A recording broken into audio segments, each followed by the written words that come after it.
Do you have several at once? And no, you're not exaggerating. If you ever watched a video like this and thought, wait, I have several of these, stay here. Because surely, right after, the second thought came, the one that says, I'm probably exaggerating. Today, I'm not here to scare you with a checklist. I'm here to explain something almost no one explains, why it's so common to have several at once, and what you can do about it. It's not another video that tells you what you have. It's one that stays with you until the end and tells you what comes next. Let me guess why you're here. You didn't come looking to learn psychology. You came because something inside you said, this sounds like me.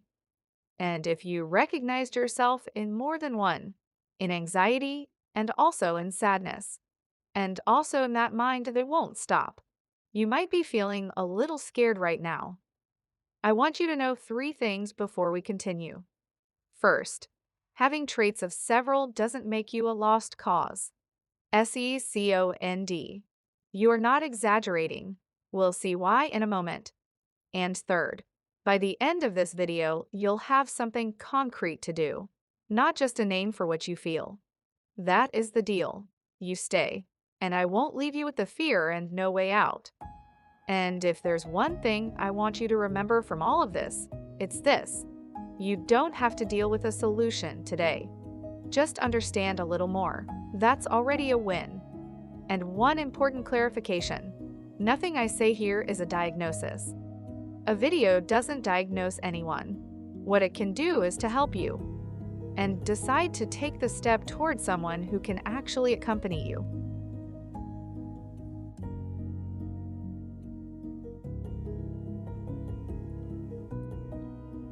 See why you're not exaggerating? Your experience is real. It's just that the mind doesn't come in neat, separate little boxes. It never did. Now let me show you what this feels like from the inside. Because one thing is the word comorbidity, and another is a regular Tuesday. It's 7 in the morning. The alarm went off half an hour ago. It's not that you don't want to get up. It's that your body won't respond. As if sleeping didn't help at all. That is not laziness. Someone around you will say, you're just lazy. And a part of you almost believes it. And then comes the thought that hurts the most. What if they're right? But laziness is not wanting to. This is wanting to. And your body not responding. It's not the same. It never was. What almost no one sees is what that morning costs you. The meeting you show up to, disconnected. The message you didn't reply to. The version of you that others never get to know. Now you're outside. With people.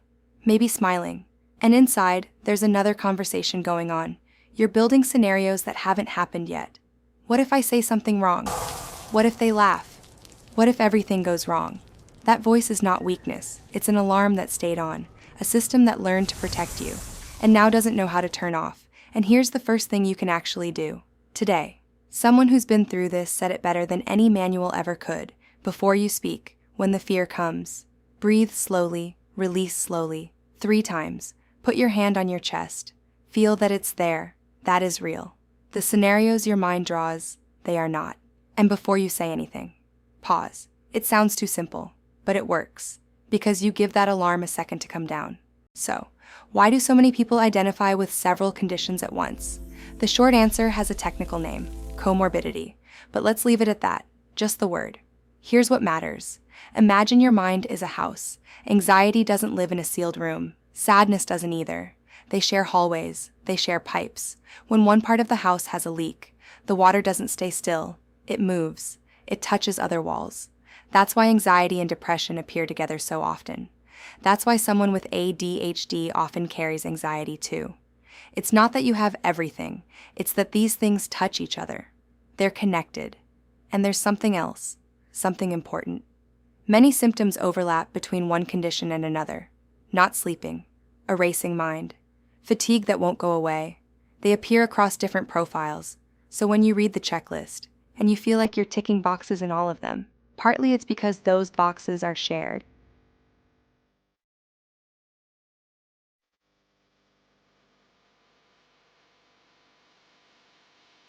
Night falls, and your mind, which has been running all day, now won't shut off. You check, you recheck, you check again. or maybe a thought sneaks in and tells you that if you don't do something, something bad will happen.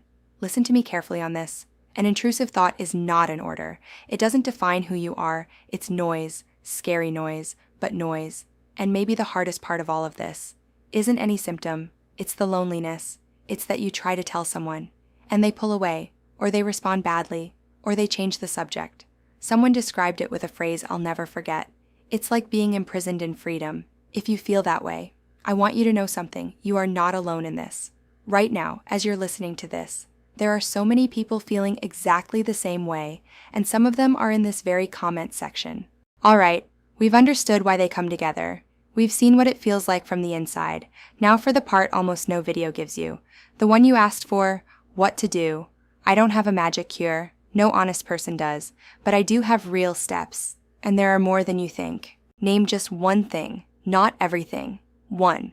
When you feel like you have everything, your mind gets overwhelmed and freezes. Choose one pattern, the one that weighs heaviest this week. And here's a trick almost no one gives. Don't name it with the name of the disorder. Give it your name. That voice that tells me I'm not enough. That alarm that goes off in meetings. That tiredness I don't know where it comes from. When you give it your name, it stops being a generic monster. It's your thing, and what's yours, you can handle. Seek professional help, without fear, and I want to be very clear here, asking for help is not giving up. It's the bravest thing on this entire list. Many people are afraid of therapy, or medication, but listen to what those who've been through it say. One put it like this: when you notice the improvement, you'll actually regret not having gone sooner, and if at any point the pain becomes too much, if the thought of not wanting to be here appears, please don't stay alone with that. Talk to someone today. There are helplines in your country, and I'll leave them in the description below. Your life matters, even if right now your mind is trying to convince you otherwise. Let's go back to the beginning. You came with a fear, I think I have several, and with a doubt, I'm probably exaggerating. I hope you see it differently now. You don't have everything.